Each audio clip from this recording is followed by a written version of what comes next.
തസ്മൈ ശ്രീ ഗുരവേ നമഃ. ഓം ശ്രീ സായിരാം.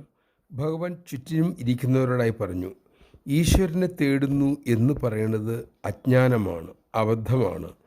എങ്ങും നിറഞ്ഞു നിൽക്കുന്ന ഈശ്വരനെ എവിടെയാണ് തിരയുക? ദേഹം ദേവാലയം, അതിലെ ശ്രീകോവിൽ പരിശുദ്ധമെങ്കിൽ ഈശ്വരനെ അവിടെ ദർശിക്കാൻ കഴിയും.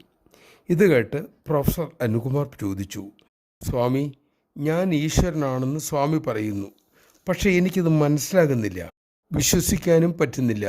എനിക്ക് ചൂടുകാപ്പി വളരെ ഇഷ്ടമാണ്. അങ്ങനെയുള്ള ഞാൻ എങ്ങനെയാണ് ഈശ്വരനാകുക?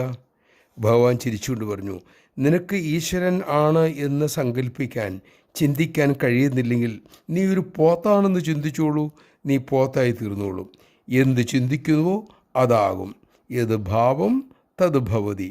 ഇത്രയും പറഞ്ഞ് ഭഗവാൻ നടന്നകന്നു. ജയ് സായിറാം.